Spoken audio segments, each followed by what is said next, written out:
They visit the traditional horsemanship games of the Tibetans, the festivals that Belinda's mother saw photographed in a book. They can't imagine that the middlemen or the purchasers of the tiger skins would show themselves here.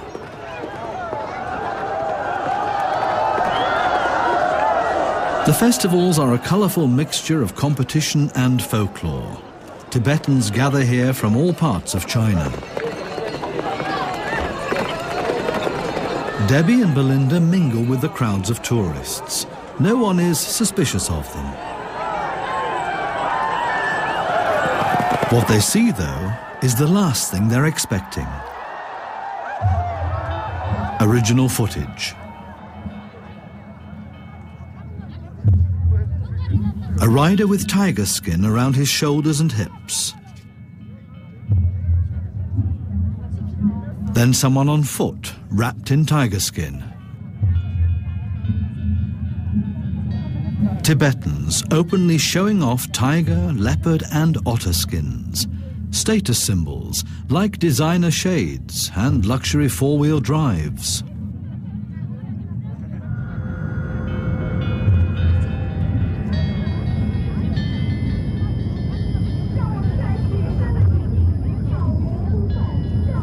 In China too, the trade in tiger skins is strictly prohibited. But none of the Chinese police or representatives of the authorities present appear to take any notice of this macabre fashion parade. It's above all young, affluent Tibetans who are showing off their animal skins. The price of a tiger skin, around 10,000 euros.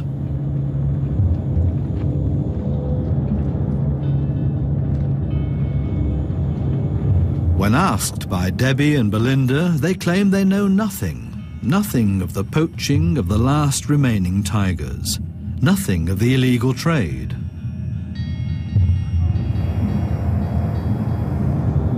So this is the sad truth. For years, the main customers for the skins have been Tibetans. Within literally a few hours, we had seen well over 100 people wearing tiger and leopard and otter skin. And I think at that point, certainly for myself, it was a time when I realised I'd seen more dead tigers and leopards than I would ever see alive. Even the sale of skins is amazingly open. With no great difficulty, Belinda and Debbie get into contact with dealers who show off their wares even on camera. The skins, they're told, come from India and are smuggled into China via Nepal and Lhasa, the capital of the autonomous region of Tibet.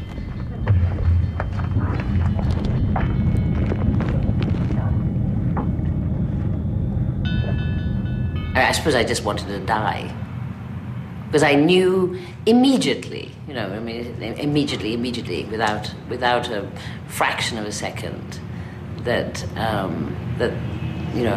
demand like that would be the end of our tigers.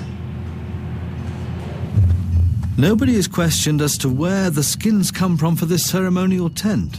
It consists of 108 tiger skins. Apparently, the Chinese authorities are more interested in projecting an image of Tibetans allowed to live out their prosperity and culture freely and openly, at the expense of the tigers.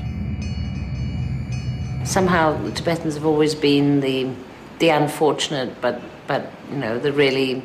the good people. They're Buddhists. So you just wouldn't expect. What we found was a huge shock, not just to us, but I think to the whole world. Belinda alerts the Dalai Lama, sending him pictures of the Tibetans wearing tiger skins. Neither he nor his government have any idea of the extent of the problem. The Dalai Lama is quick to react. At a spiritual event on the 9th of January 2006, he calls on his fellow believers to stop buying products made from protected animals. The appeal has a speedier effect than expected. In spring 2006, Tibetans gather in various places to publicly burn the prescribed skins. A thorn in the flesh of the Chinese authorities, highlighting as it does the influence of the Dalai Lama and the success of local education campaigns organized by the tiger conservationists. In India too, things start to move. The events in Sariska seem to be having a salutary effect.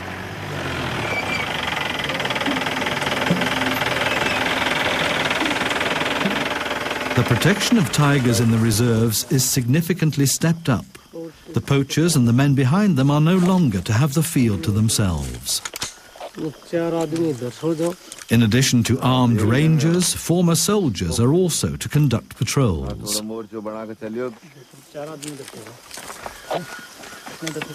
A new department is set up to prosecute violations against species protection, the Wildlife Crime Bureau. Irresponsible or corrupt staff in the parks are sacked or transferred to remote administrative posts. For the first time, the government commissions independent experts to count the number of tigers in India.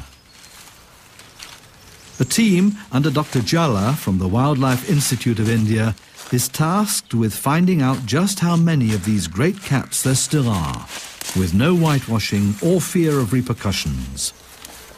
They install photo traps to identify individual tigers by their distinctive stripes. Habitats are examined, satellite pictures analyzed.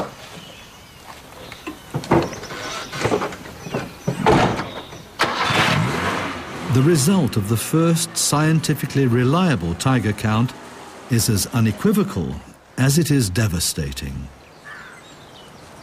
Since the last count in 2002, the number of tigers has fallen by more than half. There are only around 1,400 Indian tigers still living in the wild. Under questioning, Sansar Chand admits to having handled around 500 tiger skins and more than 2,000 leopard skins. He controlled 50% of the illegal trade in India. The authorities want him put away for a very long time.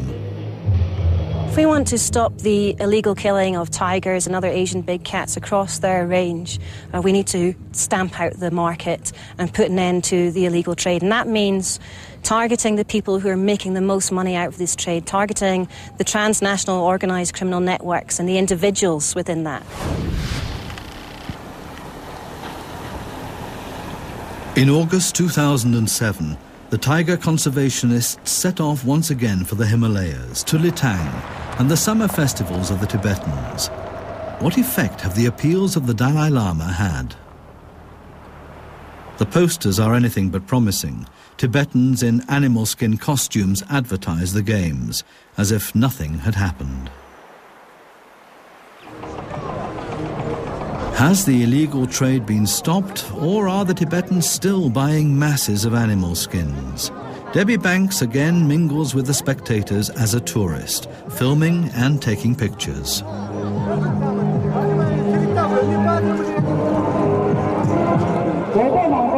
The festival is under heavy surveillance by the Chinese police and military, not to see whether the Tibetans are violating species protection laws, but to suppress any demonstration of sympathy for the Dalai Lama or for an independent Tibet. As before, the Tibetans are decked out in their finery, whether they're taking part or just watching. But what Debbie sees this time is completely different.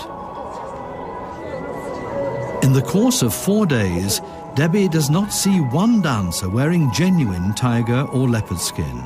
It's all imitation.